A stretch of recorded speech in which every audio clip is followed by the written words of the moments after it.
সমবায় নির্বাচনে জেহাদি হামলার ও বাংলাদেশে হিন্দুদের উপর নারকীয় অত্যাচারের প্রতিবাদে এবার দীঘা মোড়ে বিজেপির ধিক্কার সভায় অংশগ্রহণ করে হাজার হাজার সনাতনীদের গৌরবময় উপস্থিতিতে বাংলাদেশী স্বামী চিন্ময় কৃষ্ণ প্রভু সহ সমস্ত হিন্দু সন্ন্যাসীর মুক্তির দাবি এবং হিন্দু সনাতনীদের উপর সীমাহীন অত্যাচার নারী নির্যাতনের বিরুদ্ধে তীব্র প্রতিবাদ ও ধিক্কার জানিয়ে পশ্চিমবঙ্গের সমবায় নির্বাচনে জেহাদি হামলা, রাজ্যের দিকে দিকে দুর্গা মায়ের প্রতিমা ভাঙচুর, সনাতনীদের উপর অত্যাচারের বিরুদ্ধে সরব হয়ে বাংলাদেশের জেহাদি অনু সরকার ও হিন্দু বিরোধী মমতা সরকারের উৎখাতের ডাক দিয়ে ধিক্কার সভা থেকে গেরুয়া ঝড় তুলেন ভূমিপুত্র সনাতনী সেবক জনপ্রিয় জননেতা তথা রাজ্যের বিরোধী দলের নেতা সম্মানীয় শ্রী শুভেন্দু অধিকারী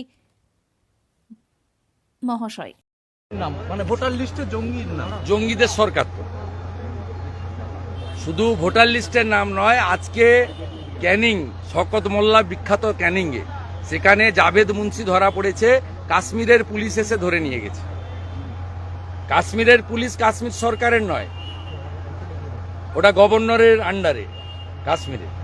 কাশ্মীরের পুলিশ এসে পাকিস্তানি জঙ্গিকে আজকে ধরেছে ক্যানিং থেকে, যে ক্যানিংয়ে সব ভোট তৃণমূল নেয় বা পায়। যেমন জেঠথানে গত লোকসভা ভোটে যেখানে লুট করলো ভোট, সেখানে 2টা ভোট সিপিএম পেয়েছে, বাকি সব ভোট তৃণমূল পেয়েছে। ওখানে আরেক জঙ্গি আয়ুব, গোটা রাজ্যটাই জঙ্গিদের হাতে, গোটা রাজ্যটাই জঙ্গিদের হাতে। এখানে পরিচয়পত্র বানিয়ে কি বড় ধরনের নাশকতার কোনো ছাপ ছিল? এরা ভোট দেয় তো। আমরা 2,33,27,000 ভোট পেয়েছি, সবটা হিন্দুদের ভোট এবং জনজাতিদের ভোট। তৃণমূল 2,75,00,000 ভোট পেয়েছে, তার মধ্যে 2 কোটি মুসলমানের ভোট আর 40 লক্ষ ছাপ্পা ভোট। ডায়মন্ড হারবারে কোনো লোককে, হিন্দু লোককে ভোট দিতে দেওয়া হয়নি। কেশপুরে কোনো হিন্দু ভোট দিতে পারেনি। পিংলার একটা মণ্ডলে কোনো হিন্দু ভোট দিতে পারেনি। জেঠথানে একটা বুথে 727 তৃণমূল, 2 সিপিএম আর বিজেপি 0।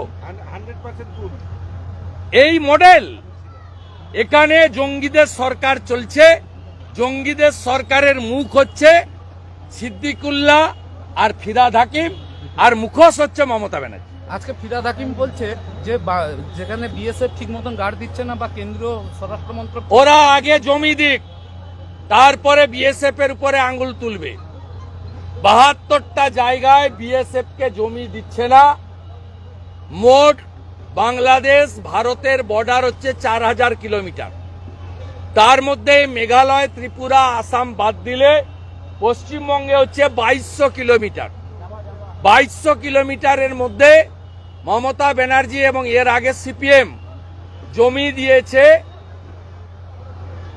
মোট যা জমি দিয়েছে 931 কিলোমিটারে, স্থল এবং জল মিলে সেখানে জমি দেওয়া হয়নি। ফিরহাদ হাকিম একটা অশিক্ষিত। ফিরহাদ হাকিম আগে জমি যা চেয়েছে ভারত সরকার দিয়ে দিক, তারপরে বিএসএফ যদি কাঁটাতার দিতে না পারে, অনুপ্রবেশ আটকাতে না পারে, তখন কথা আওয়াজ তুলবেন, আমরাও সঙ্গ দেব।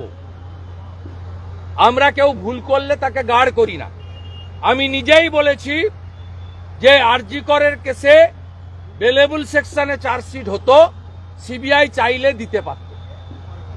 তা সিবিআই মানেই তার সব কাজকে সমর্থন করতে হবে, বিএসএফ মানেই তার সব কাজকে সমর্থন করতে হবে, এটা আমরা ভারতীয় জনতা পার্টি বলে না, আমরা পশ্চিমবাংলার জনপ্রতিনিধিরা বলি না। আমরা কালোটা কালো বলি, সাদাটা সাদা বলি। আগে জমি দিন বিএসএফ কে, তারপরে লেকচার মারবে।